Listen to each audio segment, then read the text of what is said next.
सहना भवतु सहनौ भुनक्तु सह वीर्यं करवावहै तेजस्विनावधीतमस्तु मा विद्विषावहै।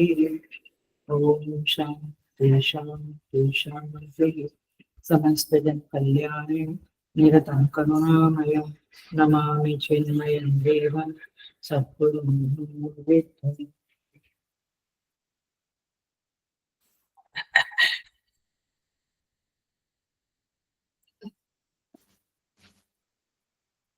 Hari Om. I welcome you all with great love and great respect in this Kenopanishad discourses. हम शांति मंत्र का पाठ करेंगे। ओम आप्यायन्तु ममांगानि वाक्प्राणश्चक्षुश्रोत्रमथो बलमिन्द्रियाणि च सर्वाणि सर्वं ब्रह्मोपनिषदं माहं ब्रह्म निराकुर्याम् मा ब्रह्म निराकरोत् अनिराकरणमस्तु अनिराकरणं मे अस्तु तदात्मने निरतेय उपनिषत्सु धर्माः ते मयि सन्तु। ओम शांति शांति शांति। मंत्र चयन करेंगे एक और दो केनोपनिषद प्रथम खंड के दो मंत्र चयन करेंगे। ओम केनेशितं पतति प्रेषितं मनः केन प्राणा प्रथमा प्रैतियुक्तः केनेशितां वाचमिमां वदन्ति चक्षुश्रोत्रं कौ देवो युनक्ति श्रोत्रस्य श्रोत्रं मनसो मनो यत वाचो वाचं सौ प्राणस्य प्राणः चक्षुस्य चक्षुरतिमुच्य धीराः प्रेत्यास्मात् लोकात् अमृता भवन्ति।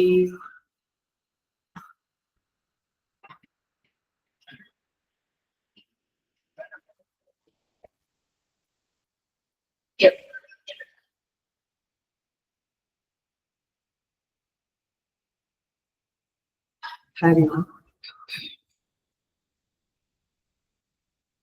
सो आई होप सबके पास भाष्य होगा। Page number 19।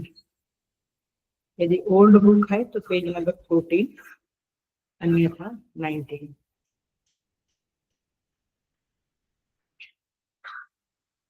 तेन ईशितं पतति प्रेषितं मनः। पहला मंत्र हम प्रवेश कर रहे हैं।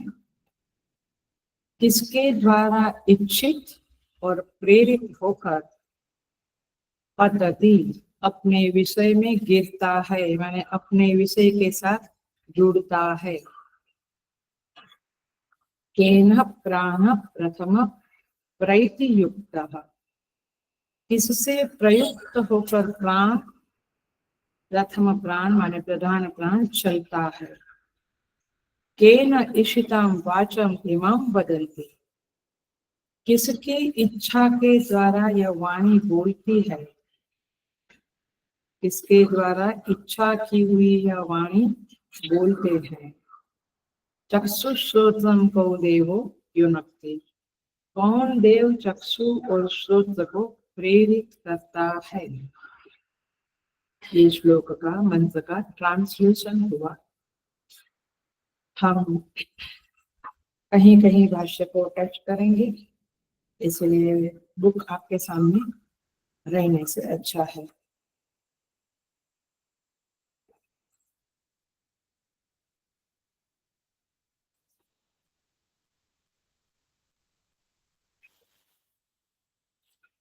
हमने पिछले क्लास में थोड़ी सी एंट्री मारी थी इस पहले मंत्र में, जहाँ पे हमने कहा था जब ऋषि बोलते हैं या भगवान कृष्ण गीता में बोलते हैं या उपनिषद में ऋषि बोलते हैं, उनके बोलने के पीछे उनके मन में क्या कन्वे करना होता है, ये हमें पकड़ना है। इसको क्या बोलेंगे शास्त्र की भाषा में? विवक्षा। याद आता है? विवक्षा। वक्ष माने वक्ष धातु का अर्थ है, वच धातु का अर्थ है बोलना। विवक्षा विशेषण माने एग्जैक्टली वो ऋषि और भगवान कृष्ण या महाभारत रामायण में वाल्मीकि जी या तुलसीदास जी एग्जैक्टली वे क्या कन्वे करना चाहते हैं हमें, उनके मन में क्या अर्थ है उस चौपाई का, उस मंत्र का, उस श्लोक का, ये जानना बहुत जरूरी है। नहीं तो लोग उसका 10 मीनिंग निकालते हैं और उसमें अपनी पंडिताई मानते हैं, अथवा कहो कि उसमें गौरव अनुभव करते हैं, लोग भी प्रवक्ता भी। उस अधिक अर्थ को उत्प्रेक्षा बोलते हैं। याद आता है ये शब्द बोला था? उत्प्रेक्षा। उत्प्रेक्षा। तो इस तरह से हमें एज अ सिंसियर साधक, एज अ मुमुक्षु, मोक्ष की इच्छा वाले हम लोग, हम सही अर्थ क्या है, वास्तव में ऋषि क्या कहना चाहते हैं, तुलसी माता क्या कन्वे करना चाहती है, इसी बात को समझने के लिए, पकड़ने के लिए हम तत्पर रहेंगे। हमें कोई इंटरेस्ट नहीं है कि उसका ये भी मीनिंग, वो भी मीनिंग, ये कितना अच्छा लगता है हमारी, कुछ नहीं। नो प्रोत्साहन फॉर दैट काइंड ऑफ दिमाग, माने दिमाग का चलन, बुद्धि का चलन, कोई मतलब नहीं। Understanding the right meaning which ऋषि करते। तो हम उत्प्रेक्षा में नहीं जाएंगे, नंबर 1। पूरे उपनिषद की बात कर रही हूँ, और न हम कहूँ तो मेरे सारे प्रवचनों की बात कर रही हूँ। न उत्प्रेक्षा में जाएंगे, न हम विवक्षा त्याग करेंगे। विवक्षा त्याग माने जो ऋषि ने कहा है उस बात का त्याग करके, उसको न समझ के इधर उधर की बहुत कोई बड़प्पन बताने की जरूरत नहीं है हमें, न और किसी को। राइट समझ प्राप्त करें, ये हमारे प्रवचन का उद्देश्य होगा, क्योंकि भगवान शंकराचार्य जी के पदभाष्य का उद्देश्य है। भाष्य का उद्देश्य है माने भगवान भाष्यकार एक एक पद को खोल रहे हैं, खोलेंगे। केना ईशितम पतति प्रेषितम मनः, ये सारे शब्दों को भाष्यकार खोलने वाले हैं। उसी की हम चर्चा करेंगे, बात करेंगे। हमने एग्जाम्पल दिया था, if you remember, Ram ji का याद है? चंद्रमा को देखकर उसमें ये काला भाग क्या है, फिर उसकी उत्प्रेक्षा हुई थी, बट हमें उत्प्रेक्षा नहीं करनी।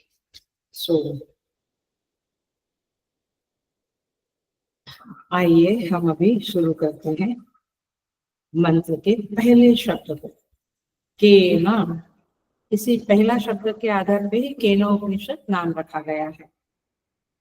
केना, केना कर्ता माने किस कर्ता के द्वारा, कौन सा कर्ता है जिसकी प्रेरणा से मन अपने विषय में जाता है।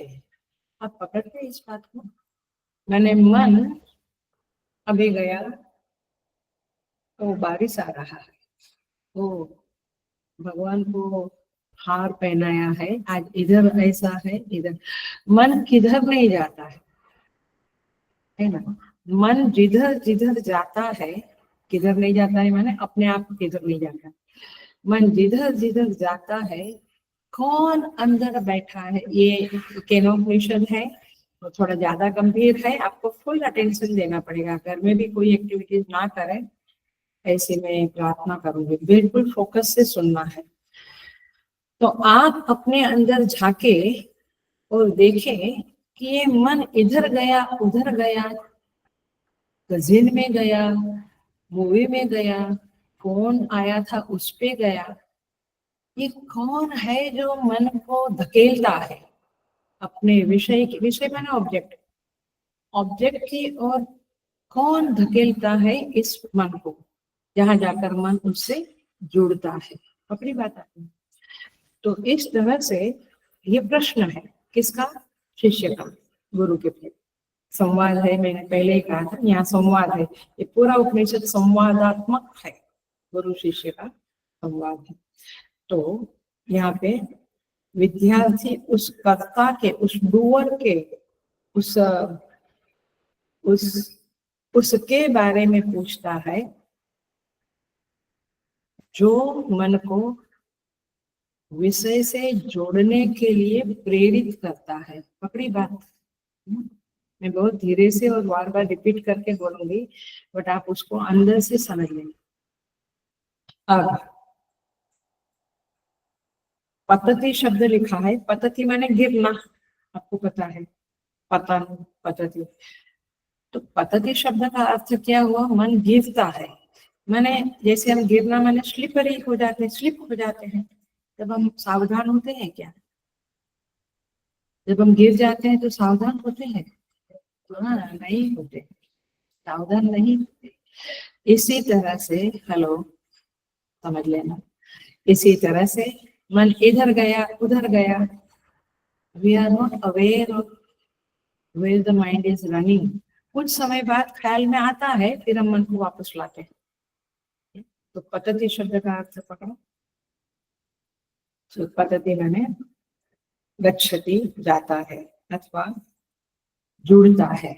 लेकिन और एक बात,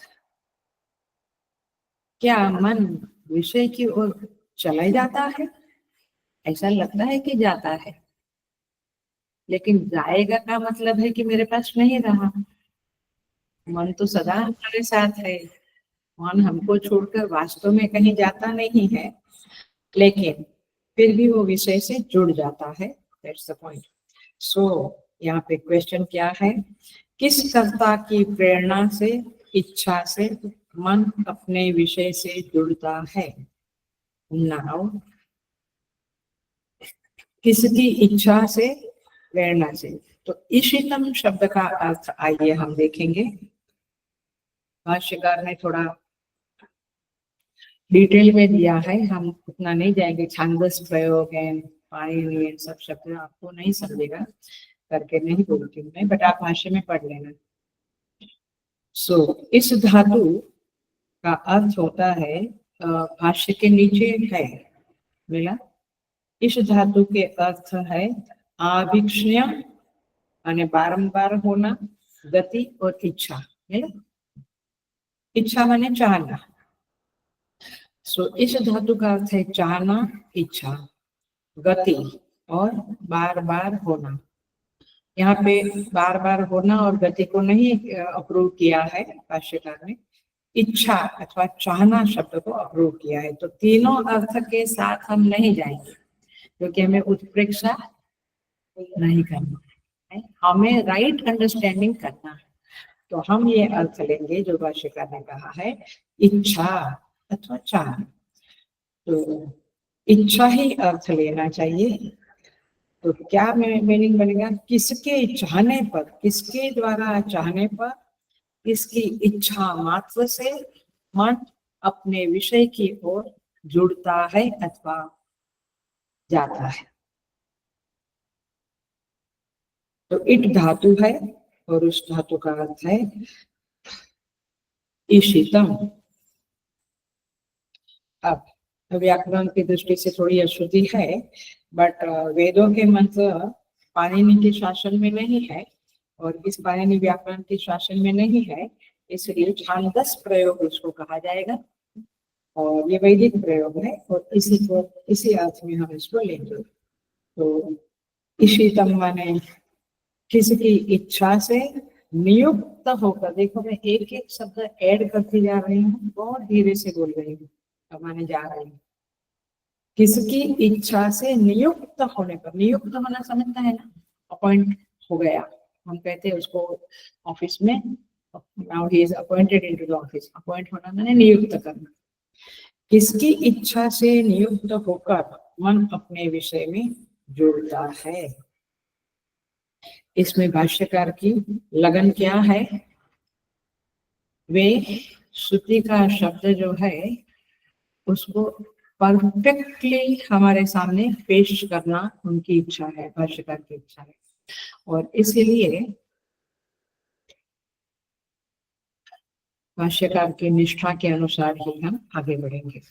तो ईशितम शब्द से काम चल जाता था, भाष्यकार ने ऋषि ने प्रेषितम शब्द क्यों लिखा, ये एक बड़ा क्वेश्चन आता है आपको। कल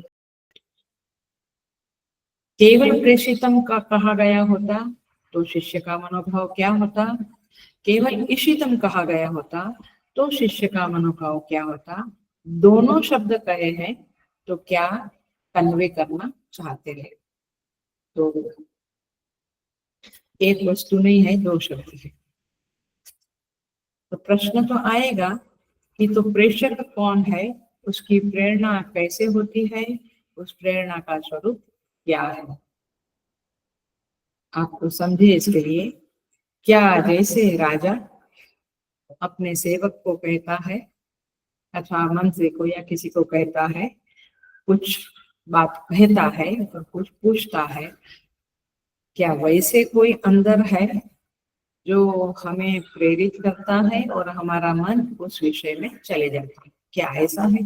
कोई गुरु शिष्य को कुछ कहता है ये करके आओ, ऐसे कोई है जो हमें कहता है कि ये करो वो करो, ऐसे बोलो, ये सोचना है। ये अभी आप कुछ आंसर नहीं दे सकेंगे क्योंकि इसके लिए बहुत मनन चाहिए। सुबह नेवर, हमें पता ही नहीं चलता है कि सच में कौन प्रेरित करता है, और इसीलिए धर्मशास्त्र की दृष्टि से हम कहते हैं ये मेरी वासना की प्रेरणा है या प्रभु की प्रेरणा है। ऐसा डीप साधक अथवा धर्मयुक्त व्यक्ति, धार्मिक व्यक्ति सोचता है, हमेशा सोचता है। सो यहाँ पे ईशितम जोड़ने का अर्थ है किसकी इच्छा मात्र से मन प्रेषित हो जाता है। देखो ये वाक्य में अलग से बोला, ईशितम प्रेषितम, किसकी इच्छा मात्र से मन प्रेषित हो जाता है, माने प्रेरित हो जाता है अथवा चला जाता है। साधक जब अपने मन को देखता है, उसे लगता है कि मन को, उसे लगता है इफ ही इज अ साधक ही नोस, बाकी तो दुनिया ऐसे ही चल रही है, लेकिन थोड़ा गहरा चिंतक है, साधक है, उसको लगता है कि मेरे मन को, मेरा मन जो प्रवृत्ति की ओर गया या निवृत्ति की ओर आया, माने एक्टिविटीज में गया या शांति से बैठने को, ये निवृत्ति की ओर ले जाने वाला कोई हेतु है। नंबर वन, साधक यदि है आप, तो ये सारे 5-6 हेतु बताऊंगी मैं, आप उसको सोचना, उसके ऊपर विचार करना। सो उसको लगता है कि कोई हेतु जरूर है, लेकिन ना, आप उस शब्द को, गीता के मुझे वो श्लोक याद आ रहा है, आप उसको भी एक साइड पे लिख लेना या माइंड में रख लेना। उपद्रष्टानुमंता च भर्ता भोक्ता महेश्वरः। याद आए, उपद्रष्टा अनुमंता च भर्ता भोक्ता महेश्वरः परमात्मेति चाप्युक्तः देहिनोऽस्मिन् पुरुषः परः। तो ये जो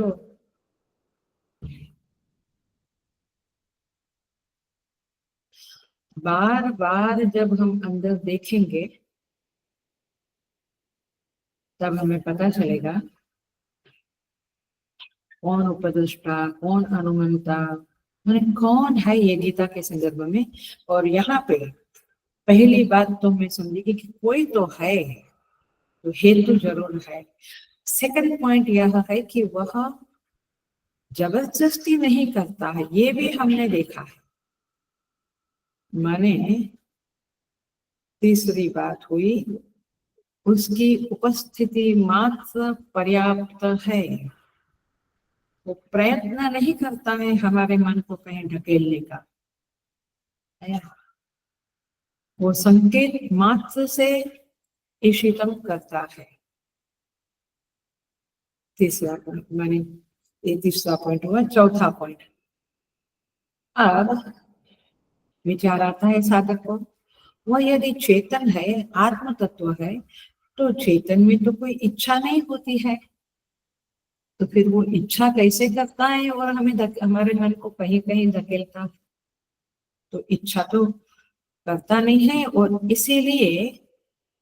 इसीलिए यह जो शिष्य है, जो प्रश्न करता है, वो जानता है कि चेतन में इच्छा नहीं होती है, इसलिए वो इच्छा वाली बात पूछ नहीं रहा है। भले इसका अर्थ इच्छा होवे, बट उसका इच्छा नहीं बताना है, बट प्रयत्न राहित्य है ये बताना है। मैंने वो तो कुछ इच्छा तो है नहीं, बट उसकी उपस्थिति तो है अंदर। तो किस किस तरह से, कैसे वह प्रयत्न राहित्य के बिना उसकी उपस्थिति मात्र से क्या मन कहीं तो जाता है? पांचवा पॉइंट, क्या वो संकल्प करता है? संकल्प मात्र से होता है, क्योंकि सृष्टि के लिए उसने संकल्प किया, ऐसा कहा जाता है। उसका भी मीनिंग तो आपको समझना पड़ेगा। ऐतरेय उपनिषद हो गया है, वहां पे सब बताया है। तो इस तरह से यहाँ पे इच्छा देखने का प्रयोजन नहीं है कि ईशितम शब्द को मैं समझा रही हूँ, पकड़ना। इच्छा बताने का यहाँ पे संकेत नहीं है, कोई प्रयोजन नहीं है, परंतु प्रयत्न राहित्य बताने का प्रयोजन है। माने यहाँ पे ये शब्द के अंदर छिपी हुई बात है कि किसके होने मात्र से, माने प्रयत्न नहीं करता, वो जबरदस्ती नहीं करता, फिर भी मन किधर किधर जाता है।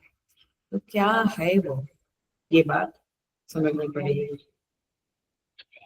कोई करता है, जो पूछता है, ये मैं स्टेटमेंट नहीं बोल रही हूँ, शिष्य का क्वेश्चन बोल रही हूँ।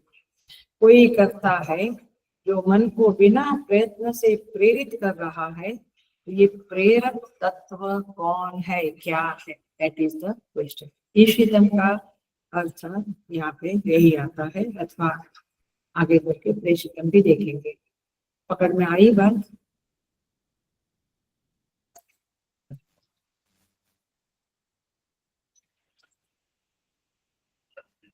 अब देखो,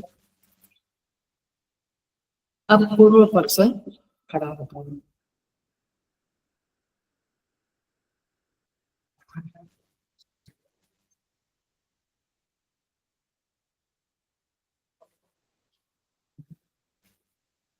पूर्व पक्ष कहता है, यह तो इशितम कहने से काम चलता था, प्रेषितम कहने की क्या जरूरत है?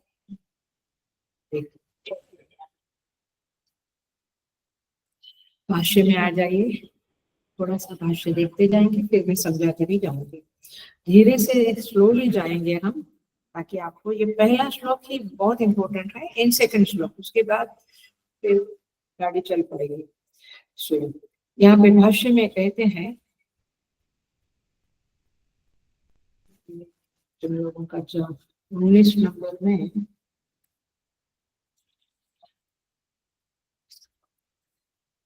तत्व प्रेषितम यहाँ पे आता है, 21 के गुड। कहते हैं यदि यहाँ केवल प्रेषितम इतना ही कहा होता भाष्य में, तो प्रेषण करने वाले और उसके प्रेषण प्रकार के संबंध में ऐसी शंका हो सकती थी कि किस प्रेषक समझता है ना, वो पहले पोस्ट कार्ड आता था, उसमें अभी भी मुझे याद है प्रेषक शब्द होता है।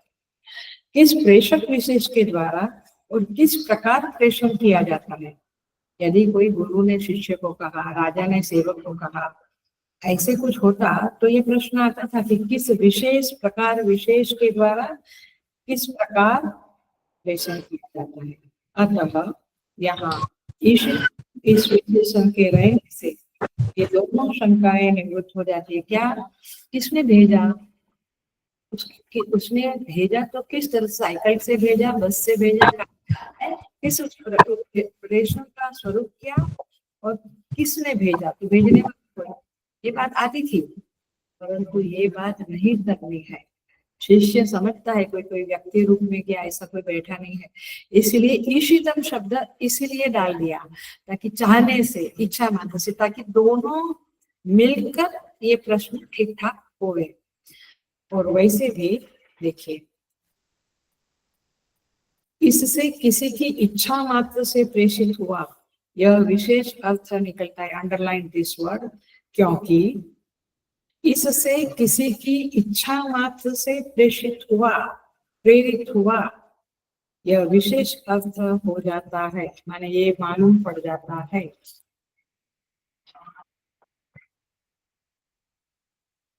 अब देखिए यहाँ पे दो शब्द डाला, तो शब्द अधिक प्रयोग करने के कारण थोड़ा ऐसा लगता है कि क्या है ये। तो देखो भाष्यकार कहते हैं शंका, यदि यही अर्थ अभिप्रेत होता, अभिमत होता तो मिला, शंका मिली। ब्लॉक क्या है, मंत्रार्थ मीमांसा, पेज नंबर 21, मंत्रार्थ मीमांसा, ये ब्लॉक है, ये ब्लॉक है।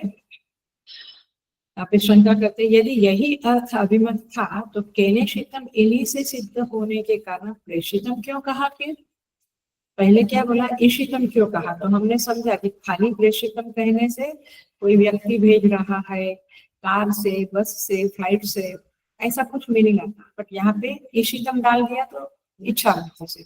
अब कहते हैं कि इच्छा मात्र से तो प्रेषितम क्यों डाला, तो इसके अतिरिक्त शब्दों की अधिकता से अर्थ की अधिकता होनी उचित है।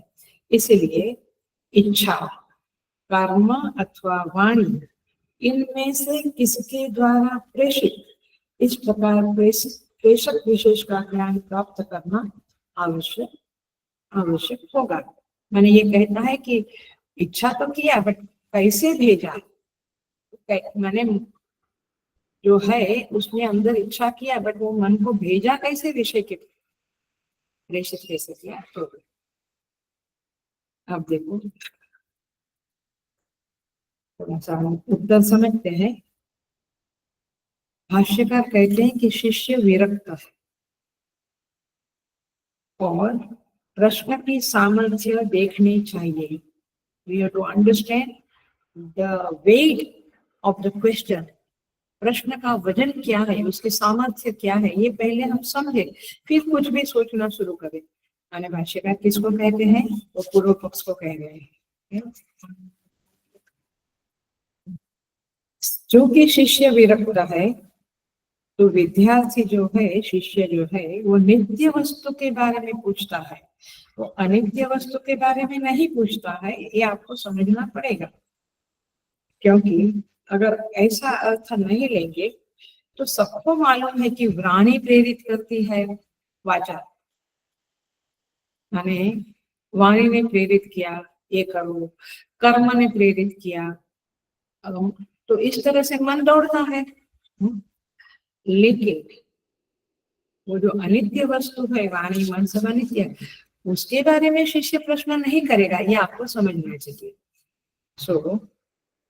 तो देहादि संघात की इच्छा से, हेलो अटेंशन प्लीज, देहादि संघात की इच्छा से मन दौड़ता है, ये यदि आप समझते हैं तो थिंक ट्वाइस, आपको दोबारा सोचना पड़ेगा। शिष्य जो है, देखो भाष्यकार क्या कहते हैं, इतना समझो, आप भाष्यकार को पढ़ते हैं। नहीं, प्रश्न की सामर्थ्य से यह बात प्रतीत नहीं होती क्या कि मन को वाणी ने प्रेरित किया, मन को देहादि संघात ने प्रेरित किया, ऐसा नहीं लगता है, क्योंकि इससे यह निश्चय होता है कि जो पुरुष देहादि संघात रूप अनित्य कर्मों और कार्य से विरक्त हो गया है, जो ये शरीर मन बुद्धि माने सबसे उसको वैराग्य हो गया है। हम क्या बात करेंगे, चाय से वैराग्य होगा क्योंकि एसिडिटी होती है, ऐसी बात नहीं। संसार से वैराग्य ऐसी बात नहीं। ये शिष्य देहादि संघात से भी विरक्त है, इसीलिए उसके मन में कुछ कुछ और प्रश्न आते हैं। पृथक, इनसे पृथक कूटस्थ नित्य वस्तु को जानने की इच्छा करने वाला है, वही यह बात पूछ रहा है। अन्यथा इच्छा वाक और कर्म के द्वारा तो इस देहादि संघात का प्रेरकत्व प्रसिद्ध है। मैं समझाऊंगी। अर्थात इच्छा वाणी और कर्म के द्वारा यह देहादि संघात मन को प्रेरित किया करता है, इस बात को तो सभी जानते हैं। अतः यह प्रश्न निरर्थक हो जाता था। फिर प्रश्न क्यों पूछना, ये तो जानते हैं हम कि मन को कौन प्रेरित करता है।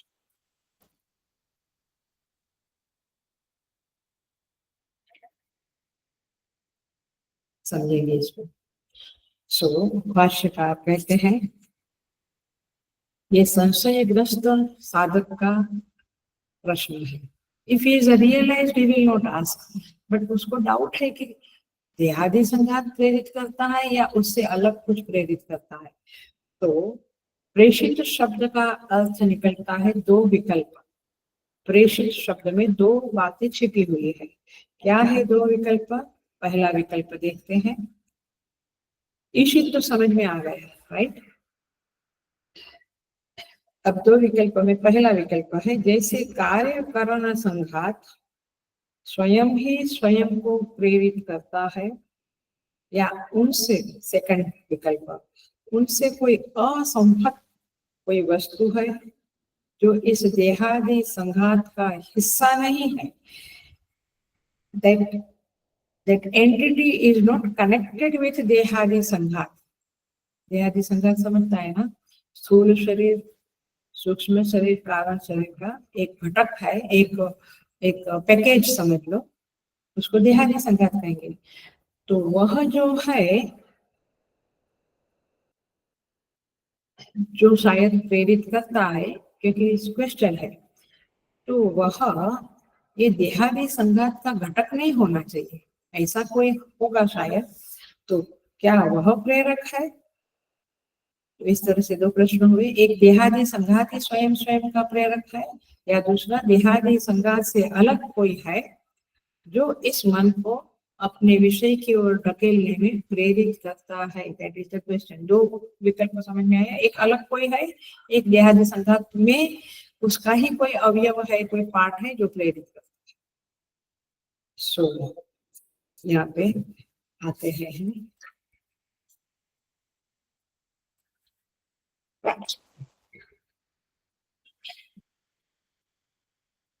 अब देखो,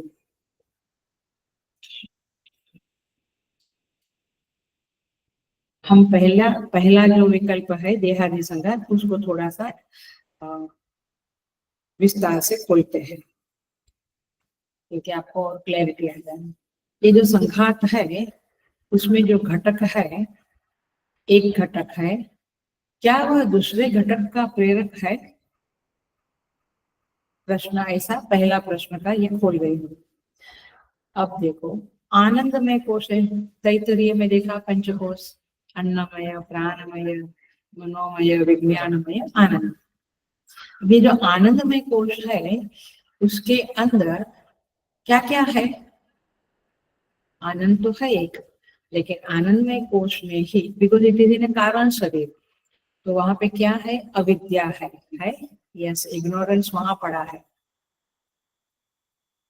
इसीलिए तो कोई कहता है कि तुम्हें समझता नहीं है, तुमको समझता नहीं है, हमें बहुत समझ कि कारण, आप सूक्ष्म शरीर को ही ठीक से नहीं जानते हैं तो कारण शरीर में कहाँ प्रवेश करोगे? और कारण शरीर में आप नहीं जाओगे तो आपको अपनी अविद्या, अपने अज्ञान का पता ही नहीं लगेगा। तो मजेदार, दोनों एक दूसरे को कहते रहते हैं, तुम्हें समझता नहीं, कहते तुम्हें समझता है, चलता रहता है, क्योंकि इट इज कारण शरीर, आनंदमय कोश, और उसमें है अविद्या। अविद्या के साथ क्या क्या है उसके अंदर? त्रिगुण पड़े हैं, वासना पड़ी है, ये सब कहाँ पड़ा है? कारण, इसीलिए कारण शरीर में। इसलिए तो हमें पता ही नहीं होता है कि कहाँ क्या खेल चल रहा है, क्योंकि हम तो देहादि स्थूल शरीर के स्तर पर ही जीवन बिता रहे हैं, हमारा कारोबार चल रहा है, और एवरीथिंग इज ऑन स्थूल शरीर, और थोड़ा बहुत सूक्ष्म शरीर, थोड़ा बहुत हम आंख कान नाक मैंने वाणी अथवा कर्मेंद्रियां, क्या खाना क्या देखना, थोड़ा बहुत उसके ऊपर विचार करते हैं। मोस्टली तो शरीर के साथ ही सब चल रहा है। सो ये जो दो बातें बताऊंगी, हम उसका कनेक्शन भी करेंगे। आप मेरे साथ हो ना? अटेंशन से सुनना, लो बिल्कुल ध्यान से सुनना। दो बातें बताने वाली हूँ। अविद्या के कारण, जो अविद्या है उसके कारण जो प्रेरित होता है, मैं चॉपिंग कर रही हूँ, स्टेप वाइज इनर खजाना खोल रही हूँ। काय के लिए? मजा मजा के लिए नहीं, किसके लिए? क्या ढूंढना है हमें? ओ, मन किसके कारण विषय के साथ जा रही है, ये मुख्य पॉइंट है हमारा, धागा हुआ है उसके आसपास, उस बात को हम समझे, इसके लिए मैं इसको खोल रही हूँ। तो आप कुछ भी नहीं, यू बी विद द धागा, आप उसके साथ बिल्कुल चलना। तो ये बात जो कर रहे हैं, अविद्या जो है वह किसको प्रेरित करती है? सबसे पहले तो कर्तृत्व भोक्तृत्व, डूअरशिप एंड एंजॉयरशिप हमारे अंदर जो दबी पड़ी है, उसको अविद्या प्रेरित करती है। क्योंकि ज्ञान में तो कर्तृत्व भोक्तृत्व होता ही नहीं है ना। ज्ञानी है उसको तो कर्तृत्व भोक्तृत्व नहीं होता, he is no doership, no enjoyership. तो अविद्या प्रेरित करती है कर्तृत्व भोक्तृत्व। अब कर्तृत्व माने कुछ करना, भोक्तृत्व माने भोगना।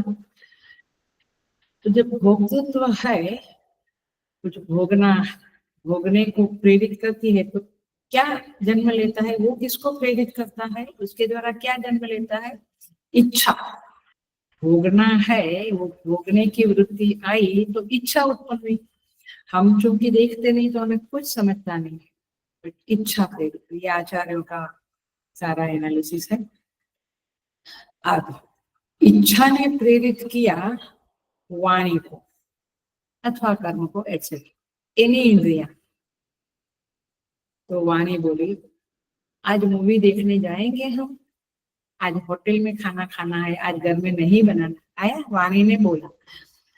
तो अविद्या कर्तृत्व भोक्तृत्व को प्रेरित किया, भोक्तृत्व ने इच्छा को प्रेरित किया, इच्छा ने वाणी को प्रेरित किया, फिर वाणी ने बोला, फिर कर्म प्रेरित हुआ कि चलो गाड़ी निकालो।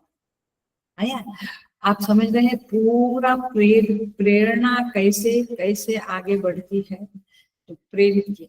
तो हमें लगता है कि ये तो सही है, देहादि संघात ही एक दूसरे को प्रेरित करता है, स्वयं स्वयं को प्रेरित करता है, ये हमें लगता है, ऐसा ही लगता है। तो शिष्य का प्रश्न अब समझ में आता है, केने शीतम पतति प्रेषितम मनः, हम इसी शब्द के ऊपर टिके हुए हैं। वो जो पूछता है वो कितना सोच के पूछा होगा, क्योंकि उसने देखा कि यार मेरे अंदर इग्नोरेंस है, उसने भोक्तृत्व को प्रेरित किया, फिर उसने इच्छा को प्रेरित किया, फिर वाणी को, फिर कर्म को। तो फिर ये तो दिखता है, तो फिर ये प्रश्न क्यों करता है? ये प्रश्न तो निरर्थक हो जाएगा। बट बुद्धिमान शिष्य है, उपनिषद का शिष्य है, वो निरर्थक प्रश्न तो नहीं करेगा। सो और एक फैक्टर है, दूसरा फैक्टर, मैंने बोला ना दो फैक्टर में बताऊंगी। दूसरा फैक्टर वो कहता है ये सब कुछ वासना प्रेरित करती है। मेरे अंदर वासना थी, आज इस होटल में ये खाना है, तो उसने प्रेरित किया और फिर मैंने घर में बोला, तो लगता है वासना ने प्रेरित किया वाणी को, एंड देन बोला। So the point is this, इच्छा हो या वासना, इच्छा जरा स्थूल रूप है, वासना उसका सूक्ष्म रूप है। दोनों को कंबाइन करने से दोनों बातें एक ही लगेगी, आपको समझ में आएगा। तो इस तरह से देखो, फिर प्रेरित किया वाणी ने कि होटल में, फिर इधर सोचना शुरू हो गया या डिस्कशन शुरू, ये होटल में यहाँ जाएंगे, नहीं नहीं नहीं हम माटुका जाएंगे, उडुपी होटल में डोसा, क्या उत्तपा, ऐसा वाला। तो या फिर कोई मैसेज आ गया किसी का डेथ हुआ, तो फिर हम सोचते हैं, पूरा दिन वही सोचने को रहता है। हाँ अभी अभी तो इनका डेथ का समाचार आया था, ये कैसे हो गया।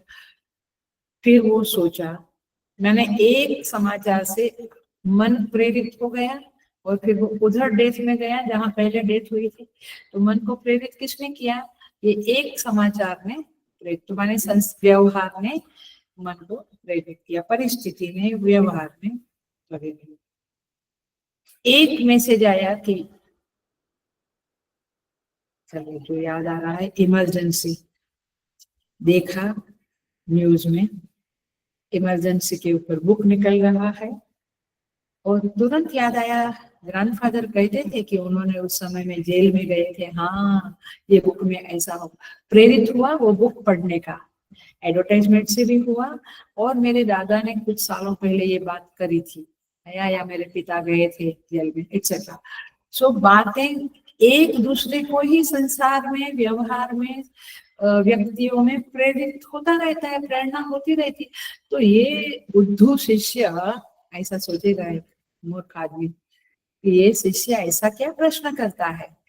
नहीं भाई, वो आपसे बहुत बड़ा विद्वान है, बहुत पढ़ा लिखा, पढ़ा है। पढ़ा लिखा का अर्थ होता है MBA किया और PhD किया वाली बात नहीं है, बहुत शास्त्र पढ़ा हुआ है। तो इस तरह से फिर आंख ने कुछ देखा, तो आंख ने मन को प्रेरित किया, ये तो जाना ही है, इसको तो देखना ही है ना। कुछ ट्रेलर आपने देखा तो बोला, ये मन को क्या प्रेरित किया, अब तो मूवी देखने जाना है। अच्छा चलो पॉजिटिव भी बता दो। गुरुकुल में वेदांत कोर्स होता है हमारा, सिद्धबाड़ी और वही साउथ में सब जगह।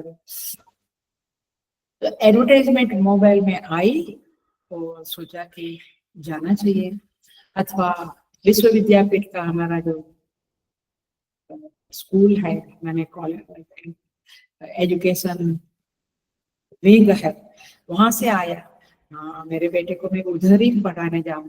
तो मन को प्रेरित कौन किया कि बेटे को उधर ही एडमिशन करवाना है, ये जो किसी ने फोन से बताया, तो कुछ स्रोत ने सुना और फिर मन को स्रोत ने प्रेरित किया, आया। इस तरह से इंद्रियों के द्वारा जो बाहर का ज्ञान आता है, उसके द्वारा मन प्रेरित होता है, प्रेरित होता है, जाता है उस विषय में। आप फालतू की बातें क्यों करते हो, ऐसा एक पक्ष को, एक कैटेगरी के लोगों को ऐसा लगता है। तो प्रश्न में क्या छिपा हुआ है, दो बातें छिपी है। नंबर 1 कि कार्यकरण संघात परस्पर एक दूसरे को प्रेरित करते हैं। तो शिष्य का पहला प्रश्न है, क्या ऐसा है, गुरु से पूछता है। यद्यपि वो समझता है बट गुरु से पक्का करने के लिए पूछता है कि पूरा का पूरा संघात, माने पूरा का पूरा संसार भी एक संघात है, ऐसे ही पूछता है। सो सच में देखा जाए तो जो दूसरा प्रश्न अभी मैं डील करूंगी, वो बहुत कम लोगों को उसके बारे में विचार आता है। Most of the people think कि इधर के इधर ही लोग एक दूसरे को प्रेरित करते हैं, इंद्रिया मन को प्रेरित करती है, संसार मन को प्रेरित करता है, एक्सेट्रा। वैसे संसार इंद्रियों के द्वारा ही अंदर आता है, तो इंद्रिया ही प्रेरित करती है ऐसा लगता है, या वासना प्रेरित करती है इंद्रियों को, एंड देन अथवा अज्ञान से कर्तृत्व भोक्तृत्व, एंड देन इच्छा, एंड देन इंद्रिया प्रेरित होती है, फिर इंद्रिया मन को प्रेरित करती है। तो इस तरह से ये पहला प्रश्न। दूसरा विकल्प आ रहा है, क्या ऐसा है कि कोई संघात से अलग है, व्यतिरिक्त है, ये देहादि संघात जो दिखता है उससे कोई अलग है। अब भाष्य पढ़ना मैं थोड़ा टच करती हूँ, बट मैं समझा रही हूँ। कोई संघात का हिस्सा है कि जो प्रेरित करता है, जो संघात का घटक नहीं है वो कैसा होगा, वो कौन होगा? जो मन को प्रेरित करता होगा। मूल बात को नहीं भूलना, मन को प्रेरित कौन करता है ये बात है। तो जो संघात का हिस्सा होता है वो क्या स्वतंत्र है? ऐसा लॉजिकल क्वेश्चन पूछा जाता है, भाष्यकार यहाँ पे पूछते हैं, देखेंगे हम। सो संघात का हिस्सा है तो फिर वो तो स्वतंत्र नहीं है, क्योंकि मेरा हाथ स्वतंत्र है नहीं, पैर स्वतंत्र है नहीं, उसको भी तो मन प्रेरित करता है कि चलो, फिर हाथ को कहता है चलो खाना बनाओ, पैर को कहता है चलो गार्डन में घूमने जाओ। प्रेरित तो अंदर के अंदर ही है। तो कोई जो अलग होगा वो तो देहादी संघात का घटक नहीं होगा, परंतु जो देहादी संघात का घटक है वो स्वतंत्र नहीं है। That's the point. आंख स्वतंत्र नहीं, कान स्वतंत्र नहीं है, उनको कोई कहता है, प्रेरित करता, तब वो अपने विषय में जाते हैं। जो संघात का हिस्सा नहीं है, नंबर 1, जो स्वतंत्र है वही संघात से व्यतिरिक्त हो सकता है। आई बात समझ? यानी कोई अलग होगा जो मन को प्रेरित करेगा, it should not be a part of the Dehdadi संघात, नहीं तो फिर उसका एक अवयव होगा। तो अवयव कभी ऐसा लगता है कि एक अवयव दूसरे अवयव को प्रेरित करता है। जैसे आपने कुछ देखा तो मन को प्रेरित किया, चलो वहां देखने जाएंगे, अभी हम वेकेशन में वहां आउटलूट करेंगे वगैरह। तो ये देहादी संघात से अलग कोई होना चाहिए, स्वतंत्र होना चाहिए। और क्लासिकल ट्रूथ जो शास्त्रों ने निकाला है वह सिद्धांत वाक्य यह है, संघातस्य परार्थत्वात्। ये ऑफलाइन क्लास में बहुत बार बोला है, संघातस्य परार्थत्वात्, माने यह संघात, ये देहादी संघात जो हमारा है, परार्थत्वात् किसी और के कारण होता है। संघातस्य परार्थत्वात् माने संघात का मीनिंग दूसरे, संघात अस्य नहीं बोलना, ये गलत था। संघातस्य पर अर्थत्वात्, संघात दूसरे के कारण होता है। एग्जाम्पल दोगे तो एकदम साफ हो जाए। आपकी कार में अनेक पुर्जे हैं, पेट्रोल, स्टीयरिंग और उसका बोनेट क्या बोलते हैं, फिर पीछे डिक्की, सब अलग अलग चीजें हैं, खिड़की, विंडो, ये सब सारे अलग अलग पार्ट है, उससे एक कार बनती है। वैसे ही हमारा देह भी अलग अलग से बना है, कान, आँख, हाथ, पैर। तो इट इज लाइक एक पैकेज है जो अलग अलग पुर्जों से, अलग अलग अवयवों से बना है। अब ये कार अपने लिए है, मैंने स्वयं के लिए है। कार को मन में आया कि चल मैं घूमने जाऊं तो जा। कार किसके लिए है? कार के मालिक के लिए है। तो जो संघात नाम की चीज इस दुनिया में है, जैसे पेड़ है, पेड़ में भी पत्ते है, डाली है, थड़ है, मूलिया है, फल है, फूल है, अपने लिए है। माने पेड़ अपने लिए है स्वयं के। वृक्ष न खाए कभी अपना फल, नदिया न पिए कभी अपना जल, ये मेरा फेवरेट सॉन्ग है, हमेशा बोलते हुए। तो ये सब संघात है। ये किसके लिए है? ये पेड़ है, वो दूसरों के लिए है, माने फल उसका कोई और खाता है, वो खुद नहीं खाता है पेड़ कि चलो अभी मूल में पानी नहीं है, थोड़ा फल खा के संतुष्ट हो जाओ। नो, एवरी संघात इज फॉर अदर्स, माने कोई अदर है, कोई और है जिसके लिए है। विमान चला कल, वो सुबह क्या नाम वो चला, तो वो जो विमान है, फ्लाइट है, वो भी पुर्जे अलग अलग है। वो क्या बोलते हैं, उनके लोगों को ले जाने के लिए है ना। विमान अपने लिए नहीं है। So the point is this कि संघातस्य परार्थत्वात्, उसकी परीक्षा करने से, सारे जगत की परीक्षा करनी है। बिल्डिंग में अलग अलग चीजें है, सीमेंट है, लोहा है, ईंटें है, ये क्या अपने लिए है? मकान मालिक के लिए है, अथवा उसमें रहने वाले के लिए है। तो संघात नाम की चीज जो इस संसार में है, हेलो माय फ्रेंड्स, ये वाक्य समझ लिया तो बड़ा वैराग्य आएगा, डीपली समझ लिया तो वैराग्य आएगा। मतलब संघात तो मेरे लिए है, है ना। माई नाम की जो एंटिटी है, अस्तित्व है, उसके लिए संघात, तो संघात से परार्थ। तो इसका मतलब है कि ये आंख देखती है, मन अपने विषय से जुड़ता है, कुछ ये सब चल रहा है, वो परस्पर नहीं हो रहा है, कोई और है। तो मालिक ही तो चाबी खोल लगा के कार को जिस दिशा में ले जाना उस दिशा में ले जाता है ना। कार कहती है नहीं मैं तो यहीं जाऊंगी, नहीं, राइट कहता है नहीं। तो पॉइंट इज दिस की ये मकान कहता है कि नहीं 4 लोग ही इधर रहो, बाकी के लोग नहीं।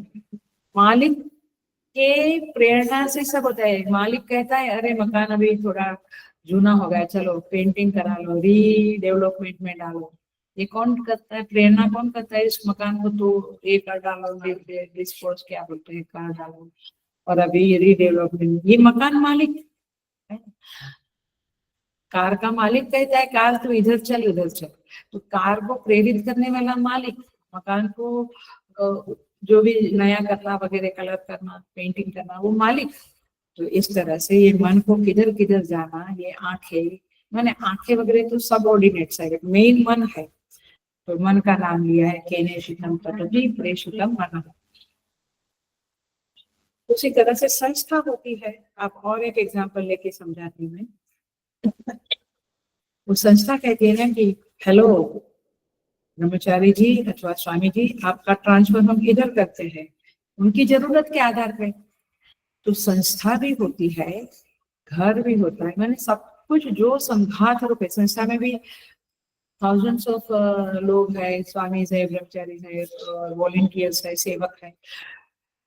उधर से आदेश आता है, वैसे होता है कारोबार। अभी अब की बार हमारा आगे गीता पेंटिंग तो आएगा ही, नेशनल लेवल पे है, तो उधर से आदेश आया हेडक्वार्टर से, है ना। तब सबको नेशनल लेवल की तरफ से देखना है। तो द पॉइंट इज दिस की प्रेरणा देने वाला कोई और है, संघात का घटक हो नहीं सकता। एक हमारा एक सेंटर होता है, कोई एक सेंटर कहेगा, बड़ौदा का सेंटर कहेगा कि चलो भारत के सारे सेंटर अब ये करो, उसका कोई सुनेगा ही नहीं, है ना। वो कह नहीं सकता, उसे अथॉरिटी नहीं। ऐसे मूल बात ये है कि संघात की सारी प्रवृत्तियां किसी और के लिए होगी और किसी और की प्रेरणा से होगी। अब ये हम लोग जो करते हैं, अथवा जो गीता पेंटिंग कॉम्पिटिशन, किसके लिए करते हैं? मिशन के लिए करते हैं, घर के लिए, खुद के लिए करते हैं? नहीं।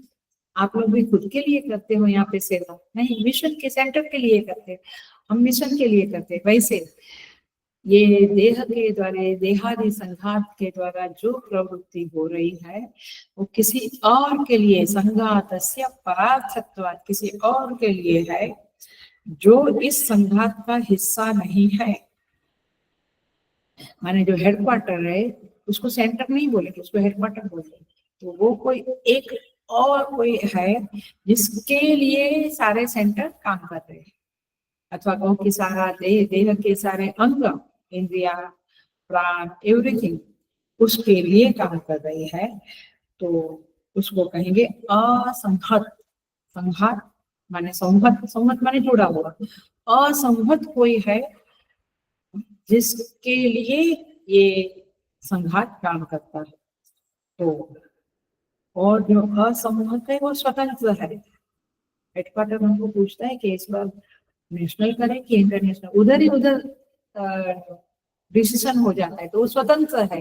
हम स्वतंत्र है, घटक स्वतंत्र है, जो हेड होता है असंहत होता है, वो स्वतंत्र होता है, वो इस संघात का हिस्सा, it is not a part of our centre.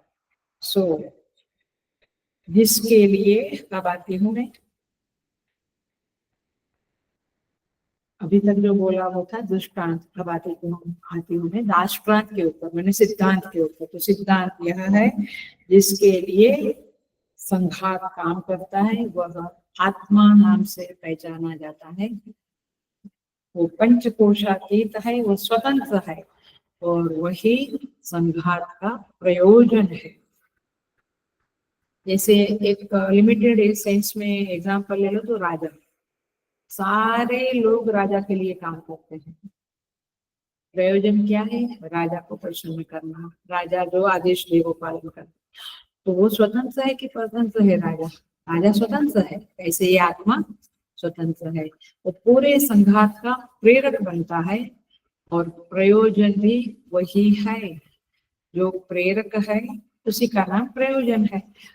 Headquarter ही प्रेरक, हेडक्वार्टर से ही आदेश आता है तो वही प्रेरक है, और उन्हीं के लिए हम काम करते तो वही प्रयोजन है ना। देश के, अपने देश में भी देखे तो कोई आदेश आता है तो वही प्रेरक है और वही प्रयोजन है। सो दिन भर काम करते हैं हम, किसके लिए? हाथ के लिए, पैर के लिए। हाथ पैर सब किसी के लिए करते हैं और उसका नाम है आत्मा, माने मैं, मेरे लिए करते हैं। तो केनेषितं पतति प्रेषितं मनः, तो किसकी प्रेरणा से कौन प्रयोजन है? तो वह आत्मा है, वो मैं है। तो संघात का प्रयोजन ही संघात का प्रेरक होता है। ये वाक्य लिख लो, चलो अटेंशन से लिख लो, समझो। संघात का प्रयोजन ही संघात का प्रेरक होता है। ये संघात किसके लिए काम करता है? वही संघात का प्रेरक होगा, सीधी सी बात है। सीमा रक्षा करनी है देश की, तो आदेश आता है, तो प्रेरक भी वही हुआ और प्रयोजन भी वही आया कि देश की रक्षा करनी है। तो देश के रक्षक ही प्रेरक है, प्रेरणा देंगे, और देश के रक्षक ही प्रयोजन है। उन्हीं के लिए माने उन्हीं के लिए माने वे देश के रक्षक है, तो उन्हीं के लिए हम देश की रक्षा माने सैनिक लोग सेना करती है।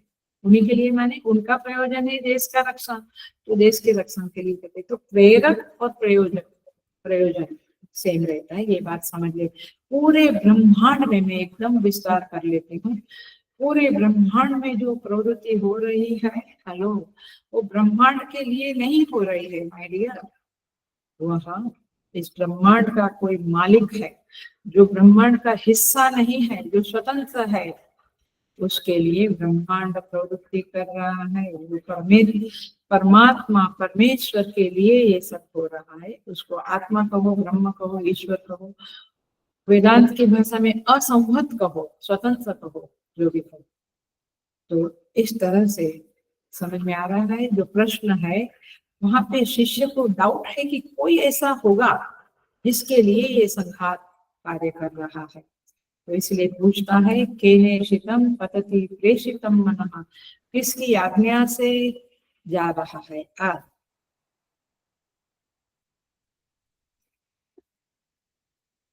यही बात यहाँ पे भाष्य में है।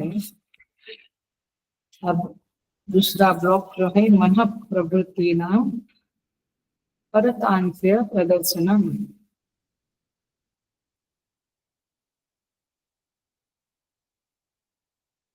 भाष्य पढ़ने का मन होता है, बट समय पूरा हो रहा है, तो मैं सीधा जाती हूँ, आप भाष्य पढ़ लेना। आप देखो, ईशितम एंड प्रेषितम दोनों ठीक है, चलो वो दो विकल्प भी हमने देखा। अब पूर्व पक्ष खड़ा होता है और वो कहता है कि ये सारी बातें मत करो। संघात स्वयं प्रेरित करता है एक दूसरे को, या कोई असंगत है वो प्रेरित करता है। I don't we think like this कि मन स्वयं ही स्वयं से प्रेरित होता है। मन स्वयं, वो मन स्वतंत्र है, वो अपने आप से चले जाता है। वायु से सूर्य से कि कोई आत्मा नाम की चीज प्रेरित करती, या संघात में जो आंख है वो प्रेरित करती, या पैर प्रेरित करता, ऐसा क्यों कहते हैं आप?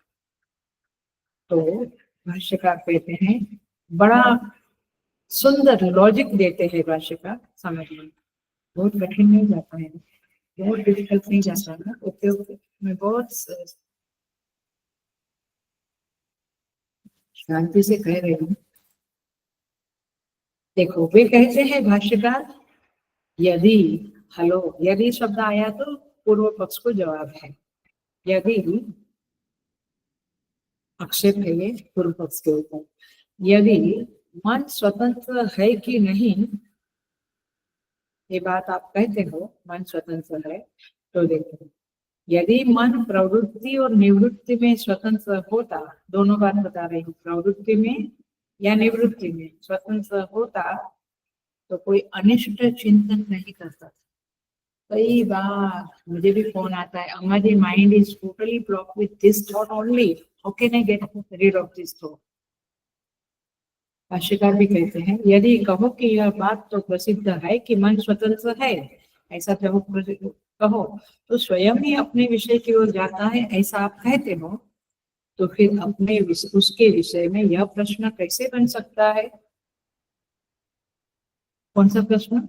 केने शीतम पतति, ये प्रश्न कैसे बनता है, ऐसा पूर्व पक्ष पूछता है। तो भाष्यकार कहते पेज नंबर 23 और ब्लॉक मैंने बता दिया, मन प्रवृत्ति पारितंत्र प्रदर्शन। तो भाष्यकार कहते हैं, इसके उत्तर में हमारा कहना है कि यदि मन प्रवृत्ति निवृत्ति में स्वतंत्र होता तो सभी को अनिष्ट चिंतन होना ही नहीं चाहिए था, है? फिर मैं अनिष्ट क्यों सोचूं? एक की एक बात मेरा अपमान हुआ इसके कारण वही की वही बात मैं क्यों सोचूं? एक मन स्वतंत्र है तो मन के क्या फॉरगेट करोगे और एक क्षण में मन बदल जाएगा।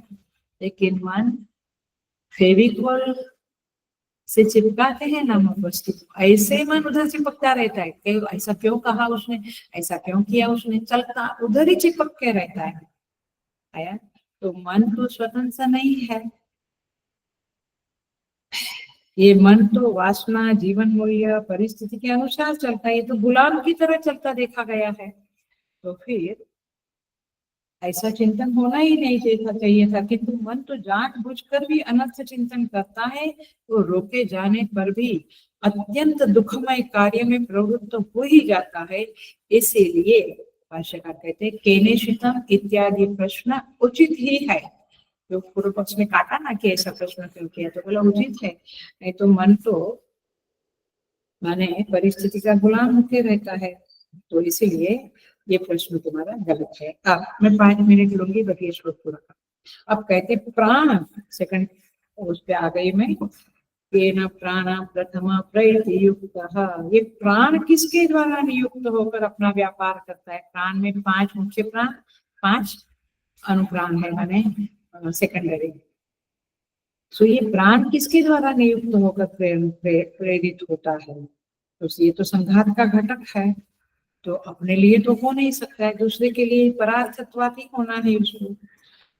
तो किसके कारण ये चलना, ऊर्जा पैदा करना, प्राण से शक्ति मिलती है ना, तो ये सब प्राण के बिना नहीं हो सकता है। तो ये प्राण को कौन इंस्पायर करता है, कौन उसको ढकेलता है कि तू अभी हाथ में जा पे? कभी कभी कहते हैं ना वहां ऑक्सीजन नहीं पहुंचा, इसके लिए ब्रेन की नसें ब्लॉक हो गई, नर्वस सिस्टम में ब्लॉकेज आया, फिर डेथ होती है, ये सब हम जानते हैं। तो कौन है जो प्राण को ढकेलता है, किसकी प्रेरणा से ये प्राण चलता है? तो प्राण वृत्ति माने वर्तन। सो फिर कहते हैं चक्षुश्रोत्रम गौदेवो युनक्ति, ये चक्षु है, केने शिताम वाच अभिमान वदंती, ये वाणी किसके द्वारा प्रेरित होती है? ये चक्षु और कान को कौन देव प्रेरित करता है? देव माने, देव शब्द का अर्थ है द्योतनत्वात्, माने जो प्रकाशित है, जो ज्ञानवंत है। तो युनक्ति माने प्रेरित करता है, जोड़ता है। ये वाणी से कभी हम कुछ बोल देते हैं ना, फिर हम पछताते हैं। आप इसका मीनिंग तो बहुत अच्छी तरह से समझना, बहुत अच्छी तरह से समझना, हम आज समझ ही लेंगे चाहे 5-10 मिनट जाए। सो क्या कहते हैं? युनक्ति, युनक्ति माने प्रेरयति। तो भाष्यकार एक एक शब्द का यहाँ पे विवरण करते हैं, और मुख्य प्रयोजन क्या है, कौन,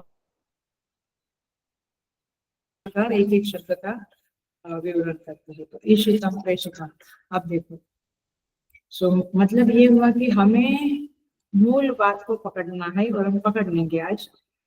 देखो, उत्प्रेक्षा नहीं करना है, मैंने पहले भी कहा था रामचंद्र जी का एग्जाम्पल देकर।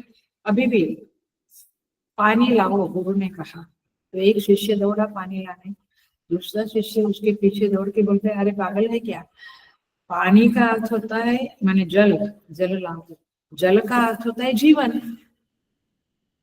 तो तू पानी लाने क्यों दौड़ा? बिठा दिया उसको।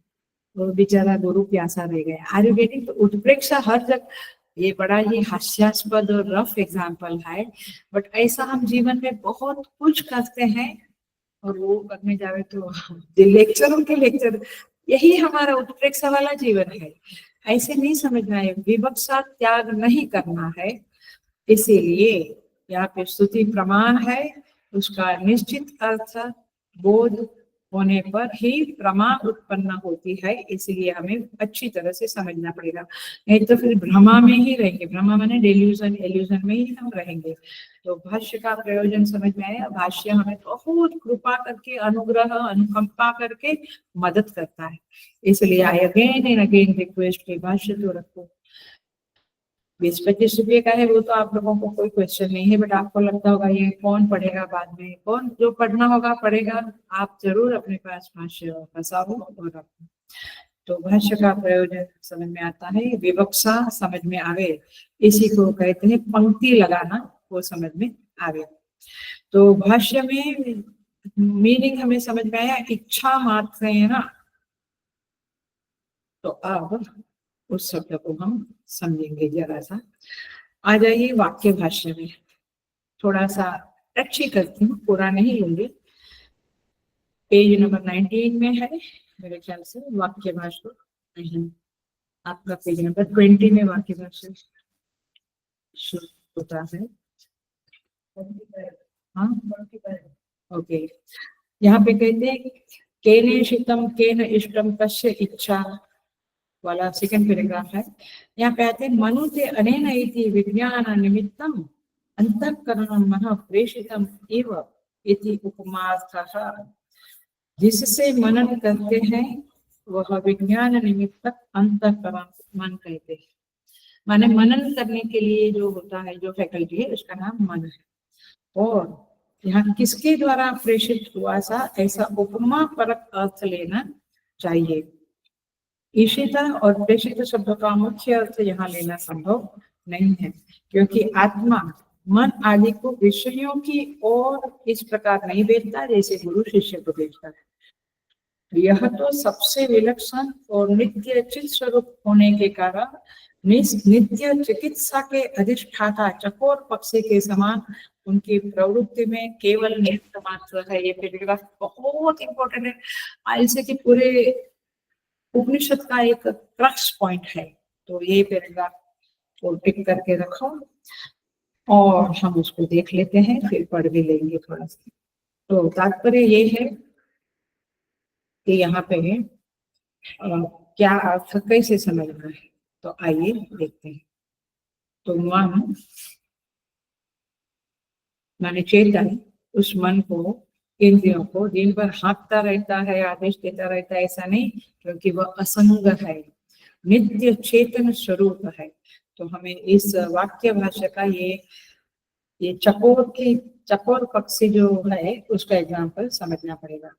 देखो, प्राचीन काल में राजा लोग जो होते थे वो षड्यंत्र, उनके साथ षड्यंत्र होता था, अभी भी षड्यंत्र होता रहता है। तो उस समय में कोई भोजन में विष मिला देता था। लाल बहादुर शास्त्री के संदर्भ में ऐसी बातें हैं ना। तो कोई विष मिला ना दे, इसलिए वो लोग चकोर पक्षी पालते थे। एक पक्षी है जैसे पोपट को आप रखते हैं पैरों को, ऐसे चकोर पक्षी पालते थे। अब वो पक्षी को भोजन के समय में उसका पिंजरा वहां बाजू में रहता था, रखते थे। तो उस पक्षी जब भोजन को देखता था और उसमें कोई विष होता था तो उसकी आंख का रंग बदल जाता। यदि नहीं बदलता था तो मतलब कि विष नहीं है। तो उसकी आंख का रंग बदला तो राजा ने भोजन की थाली दूर कर दी। आया, क्योंकि समझ में आया कि विष है। नहीं बदला आंख का रंग तो राजा वो भोजन ग्रहण करता था। ये समझ में आई इतनी बात। तो राजा के भोजन करने में और नहीं करने में चकोर पक्षी की प्रेरणा किस तरह से है, वही प्रेरित किया ना, भैया खाओ, भैया मत खाओ। तो उनकी चकोर पक्षी की प्रेरणा हुई ना, वही प्रेरित किया ना।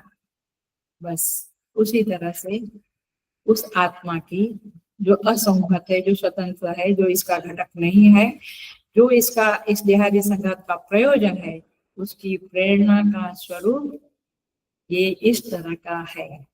चकोर पक्षी ने राजा का मुंह खोला, खाओ ना बोला, हाँ कुछ नहीं, उसकी उपस्थिति मात्र से, उसकी विद्यमानता से राजा के भोजन में प्रवृत्ति हुई अथवा भोजन में निवृत्ति हुई। तो राजा के भोजन करने में और नहीं करने में जैसी पक्षी चकोर पक्षी की प्रेरणा है, वैसा आत्मा का देहादि संघात के चलने में, माने देहादि संघात की प्रवृत्ति या निवृत्ति में आत्मा की प्रेरणा उस तरह से है। माने वह अपने स्वभाव में बैठा है पक्षी, उसको तो पता भी नहीं है कि क्या हो रहा है, वैसे आत्मा भी अपने स्वभाव में बैठा है। निमित्त मात्र, यदि आपको ये शब्द प्यारा लगता है या इस शब्द से कुछ समझता है तो आप समझो निमित्त मात्र वो बनता है। ऐसे चेतन अपने स्वरूप में रहते हुए निमित्त मात्र बनता है। मन प्रवृत्त होगा, निवृत्त होगा, ये उसके अंदर की वासना तय करती है। चेतन इस बात को तय नहीं करता है कि हटना है या आगे बढ़ना है।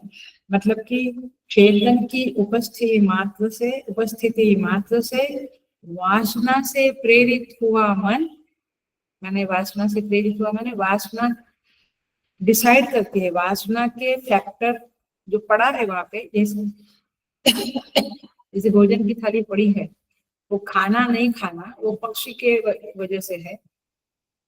ऐसे ये वासना जो पड़ी है वो मन को प्रेरित करने लगती है, लेकिन किसके कारण? वो आत्मा की उपस्थिति है, चकोर पक्षी की उपस्थिति है, तब वो भोजन को ग्रहण किया जाता है या नहीं। वैसे वासना तय करती है, मैंने वासना के कारण प्रवृत्ति निवृत्ति होती है, परंतु मूलतः चकोर पक्षी की जगह पे आत्मा रख दो, आत्मा की उपस्थिति से होती है। मैं और दो शब्द बोलूंगी। यहाँ भाष्यकार ने बहुत सुंदर लिखा है, विषय ग्रहणार्थम।